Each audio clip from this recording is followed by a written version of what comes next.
Hello YouTubes. So I wanted to make a vampire hunter kit. So I used a $2 spindle that I got from the restore as my hammer handle.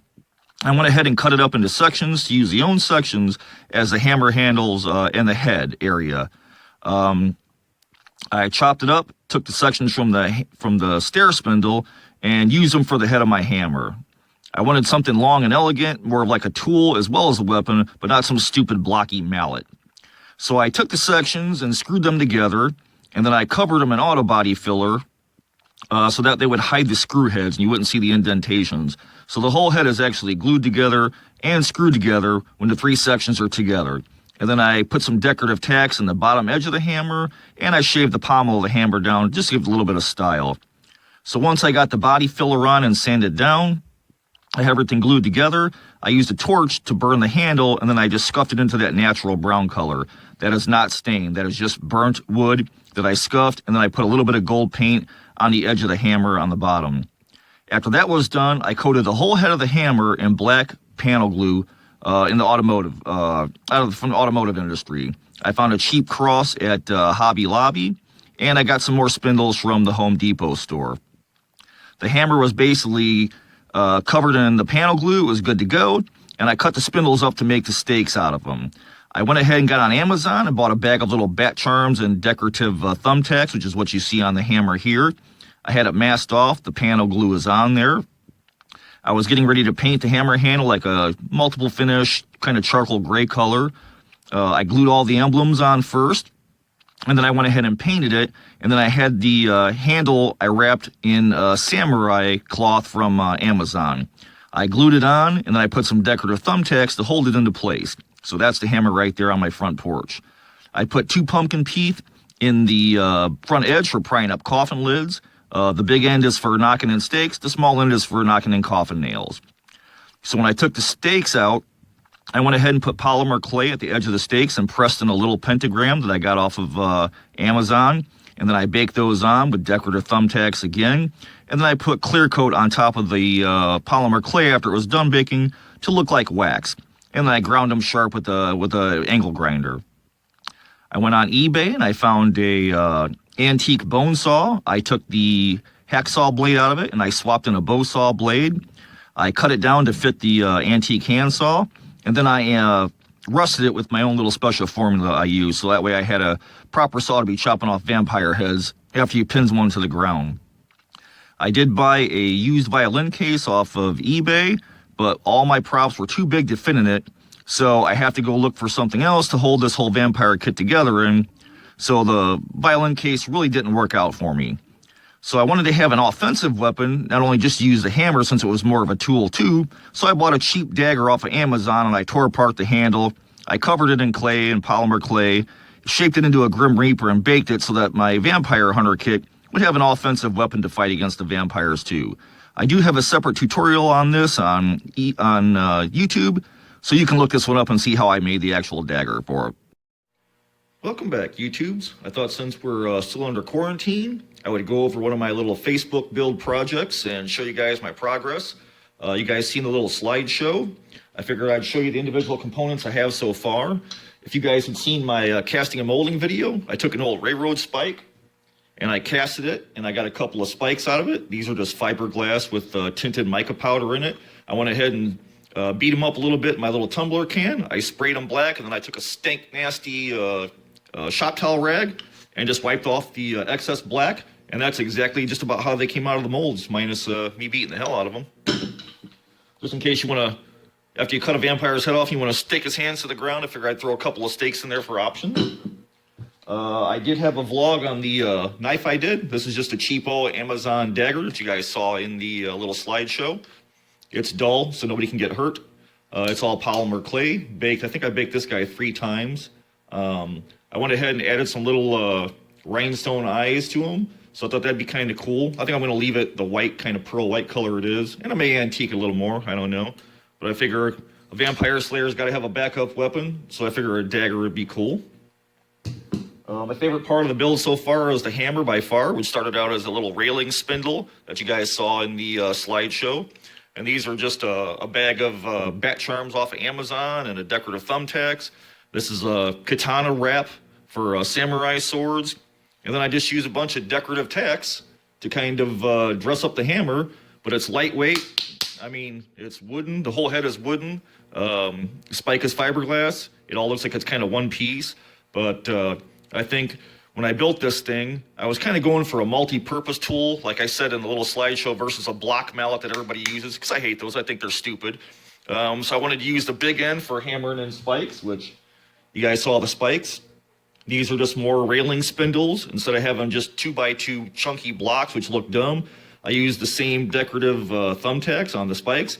I burn them the same way as I burn the hammer and just scuffed it out and put a coat of, I think, matte clear on it. And the top is just polymer clay baked onto the edge of the stake, since the wood won't burn in the oven. Now, if you got pine, it'll want to leak out tar a little bit, so you got to wrap it in foil, but I think the spikes turned out great. So I figured with the hammer, I wanted a multi-purpose, not only a weapon, but you can hammer in the spikes with the big end. I figured the small end we can use to pound in coffin nails, which we're going to do that little project today. I got a spike for prodding around in the dark, and I put 2 big old pumpkin teeth under here for prying up coffin lids. So it's really kind of a multiple use weapon, as well as being a tool for a vampire slayer. So I figured they want to work harder, or work smarter, not harder. So after a long day of vampire slaying, you got something good to use. You guys seen the stakes? I did show in the slideshow, you guys seen a little cross I had from Hobby Lobby. I think I got it for $4 or something. I painted it. I threw again some more of the same little rhinestones that I had out of the little Reaper's eyes. And I E6000 those into place.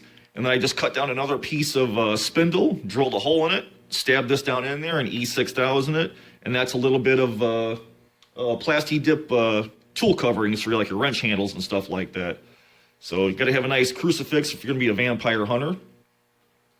I found this cool mirror on eBay. It took me a while. I think I paid $20 for this guy or something with shipping and everything. But I really don't think I have to do anything to it. I mean, it's pretty much perfect as it is. And I was hoping to kind of house all this in a nice wooden case. So as you can see, I got this violin case off of eBay, and it was actually too small. My hammer was way too big for it, so it's not going to work. But I thought, hey, my axe fits in there. That'd be a pretty cool werewolf slayer kit. So I may redo that axe and do a second kit, but only this time it's going to be for werewolves. All right, put you guys back. I also found on eBay for $6 or $7 a pair of vintage pliers. They have a kind of knurled end, which I'm going to grind off. I don't really care for that. It doesn't look antique enough to me. So I want to beat these up a little bit. I'm going to take that off in the bench grinder, and then I'm going to go ahead and blow the torch on it and get it hot enough where I can and soak it in oil to kind of blacken it up, make them look older. And maybe I'll do something with the handles. I don't know. But I figure once you got the vampire down, you want to jerk his fangs out and rip him out of his frickin' head. And lastly, for today, I have a bunch of these. I don't know where they come from, what they used for, but I have a bunch of them, and I thought, man, these look like perfect coffin nails. So I was thinking with my whole kit, I think what I want to do is I want to make a bandolier for these guys. I thought that'd be cool. I don't really see it done. Use everybody in the cases like self-contained with all their hunting stuff, and I still don't have any herbs or little vials or anything yet, so my plan was today maybe I could use some of my Goodwill belts. Like I said, I hit the thrift stores up and I grabbed these belts up for like $1 or $2 a piece. This is kind of a big wide one. It's kind of a weird belt. I don't know how the hell you're even supposed to wear this thing, but I got 2 of them from random stores that were kind of similar. Although I'm not a fan of the color, I'll probably stain it later, but I figured maybe I can use these 2 belts. I'll use my little punch tool to do a row of coffin nails in. So when you're vampire hunting, your nails are on you, you just pull them out and you can nail the coffin lid shut and you're good to go. So almost like a utility belt. So that's my plan for today. I'm gonna get some tools out and clear the table, and then we'll take a look at everything. All right, so we're all set up. I got my belt down. I got a bunch of little coffin nails in place. Like I said, I got this tool at Hobby Lobby. You just put it to your leather and smack the back and it'll punch a hole in it. There's a bunch of different size tips. I thought this one would be good to start with because I can always make the hole bigger. Coffin nail fits pretty good in there. I'll have to use a smaller hole for the end, obviously, since it tapers, but I'm going to start with this guy. I'm going to start at the bottom because I know this leather is probably going to shrink once I work my way up and I start putting humps in it. So I'm going to start small and then work my way this way. So should be a pretty easy process, I hope.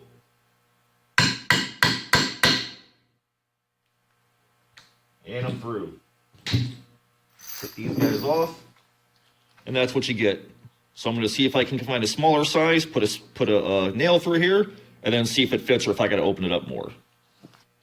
Okay, brought you guys in a little closer. This is my second punch hole. I think that's probably a pretty good size. And then all these guys will be glued in when I'm done after I stain the belt, because I don't think I'm going to leave it to tan. So I'm hoping that this one fits okay.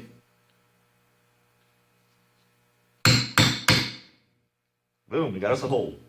So that's our bottom. Let's see if this guy fits in there.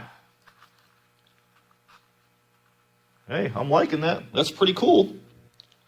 I'm going to go ahead and space these out. I'm going to run a bunch of holes down the end, and I'll come back and show you guys this thing loaded with coffin nails. All right, to make things easier, I just went ahead and made a little template. Marked my holes, slid it down, marked my holes, marked my holes. So now that that's done, I'm going to go ahead and pop all these out and slide some nails in them. All right, what do you guys think of that? Pretty cool, huh? We're on our way to becoming a vampire slayer. That's what the back looks like. Like I said, I will eventually go ahead and I'll E6000 all these little nails in since it's such a prop.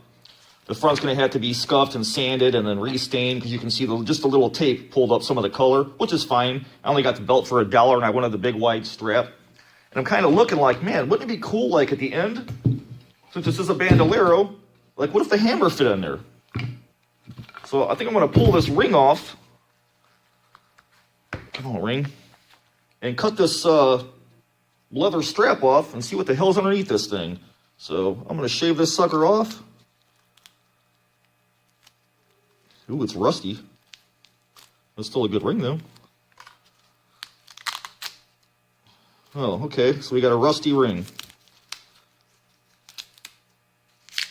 All right, that's underneath the wrappings. Well, I could either sandblast that or paint that, which actually I think the rust is kind of cool, but I'll say that for some other project if I don't use it for this one. Let me see if I've got a brass D-ring like I used in the Apocalypse belt. All right, I got a brass D-ring left over from the Apocalypse belt, but it's nowhere near as big. The hammer handle don't fit through it. So what I'm going to do is I'm going to end up saving this ring. I'll sandblast it, I'll paint it, and then I'll use it to drop my hammer through. But I'm going to go ahead and see if I can't get this belt cut down and attach it to this end, since it's going to be a bandolier, and then I'll figure out something to do with the top. I'll unscrew that stud, and I'll put the belt here, so that way I've got a whole bandolier. So let me get this done, and I'll come back and I'll show you what I built.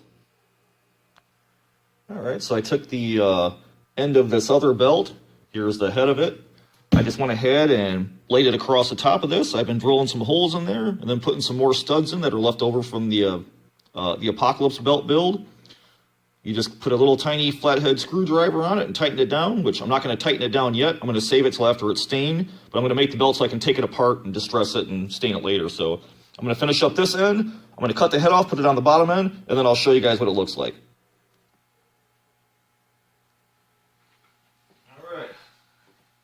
Let me know what you guys think. Got the Vampire Slayer bandolier.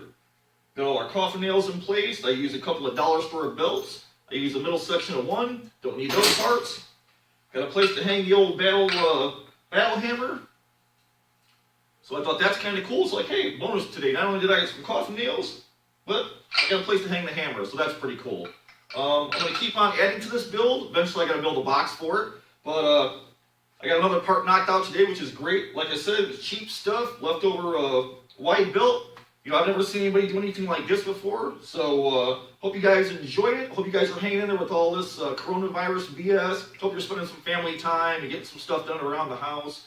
And while I watch you guys, I want to tell you to stay safe. And I really want to reach out to Dave at the Weird Kid channel. He's doing daily stuff. Vic Springson is doing daily stuff. I'm going to link both their channels below. You guys need to go watch them. They're doing building right now and trying to keep everybody busy and keep spirits light with all this madness that's going on with this coronavirus.